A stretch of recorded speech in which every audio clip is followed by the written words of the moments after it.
United States is not the land of the free and the home of the brave. It is the land of the fee and the home of the slave. And more Americans are waking up to that fact, and hallelujah to that, because only if they do so and then act upon their new perception will they truly have any chance of living in a land that is anyway associated with freedom, and a land that makes a contribution to peace in the world, not a contribution to more and more slaughter, more and more conflict, and therefore more and more acquisition of people and land. We are now at the point where those institutions and these institutions of control and surveillance and all the rest of it are now being put in place. So this hidden dictatorship all this time is now coming to the surface where it can be seen. And this gives us an opportunity for people to actually start to do something about what's happening. Because instead of being some far off sometime over the rainbow, it might come sometime, it's now in our face. The police state is staring us in the eye. And it's getting more and more imposed upon us and more imposed on society every day. More and more people are waking up faster and faster and faster. Now, there's a reason for this, which we can discuss at another time. It's to do with an energetic change, which is affecting the way people see the world and see themselves, and it's been predicted a very long time. And the elite are trying, in simple terms, to put the lid upon that awakening. He asked me to get back in my car, and I again said, "Show me the tape, please show me the tape." He asked me to get back in the car, and then he pulled out his taser and said I was under arrest. I said, "Don't do this in front of my kids." I got back in the car, and he said he wanted me back out of the car now. And I said, "Why am I under arrest? I've done nothing wrong. I wasn't speeding. I wasn't on my cell phone." He then yanked me out of the car and wanted me to lie, to go down, put my hands or lie. Pulled his taser out, and the first shot jolted me, and I was trying to get back in the car again because I was scared. And then he yanked me away again, and that's when he tased me, and I went down on the ground. It felt like it was it was an electrical shock going through you, and I had no control over anything. And he's still trying to get me down to the ground, but I was still being electrified. I'm sick of this, and I'll tell you why I'm sick of it. Because while these pathetic, naive people, despite all the evidence before them, are looking the other way, "Oh no, it's just paranoia," while they're doing that, they are allowing these people to impose their will on my children, on my life, and I'm not having it.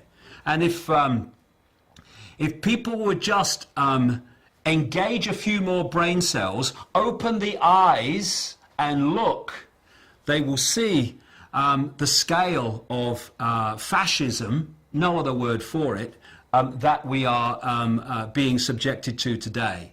And if you don't wake up and you go on looking the other way, well, the fascism just gets more, and eventually it'll dawn on you, and by then it will be too late.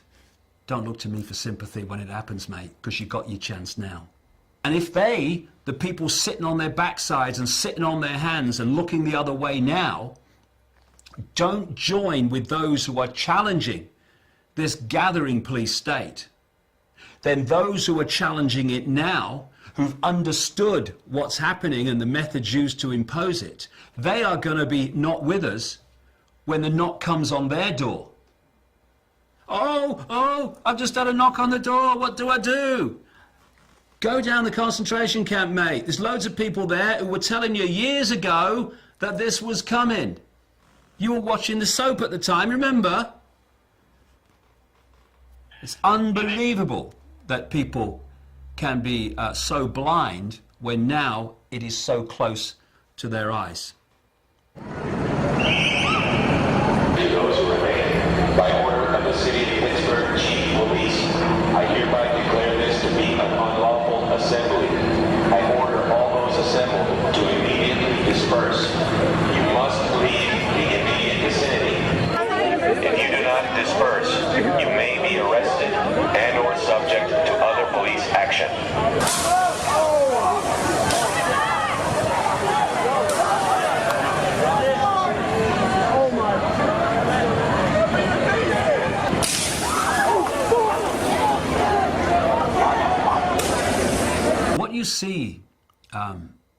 with people is that they're desperate to hear what they want to hear.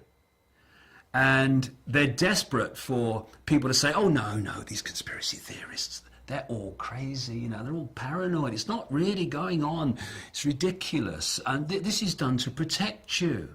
This is done for you. You know, we're the government. We care for you. This is why we're doing it. So you go to sleep, you know, watch the telly. There's a game on in a minute, and you'll be fine. And we're just going to build another concentration camp. Okay, see you later. And what we need to do is stop this self-indulgence of picking up what we want to hear and trying to get ourselves to believe it. There's not a problem here. And actually look it in the face and realize that, if anything, George Orwell understated what we are heading towards unless we step up en masse and say enough, no more. So, are we going to make a stand now and draw a line in the sand and say here and no further? In fact, we're going to roll this back? Or are we going to wait until it's got really, really extreme, by which time there'll be so much infrastructure in place that drawing a line in the sand will be a serious challenge? And it's no good. I said to some policemen in Parliament Square a few months ago, ask yourself, when your child says to you, Mummy and Daddy, what were you doing when the police state was introduced? Oh, well, I was watching the telly, honey. Or in the policeman's case, I was helping to introduce it, dear. That's the situation we're facing. I'm sorry that I'm struggling to find words, because words fail me.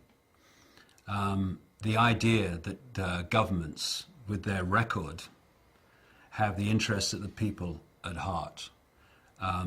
Anyone who believes that is basically a lost cause in terms of understanding what's happening in the world. And I'll just leave them to get on with it. And when the knock comes on their door, don't call me. If people don't like it, well, they just have to do the other thing, because this is how it is. And we either face it now, or we face it a little bit further along the road, when if we think it's not very good now, it'll be a bloody nightmare by then. It's time to lift the arse off the sofa and bring an end to this nonsense, because otherwise we're just building our own prison cell or sitting around while someone does it. Is that sensible? I think not.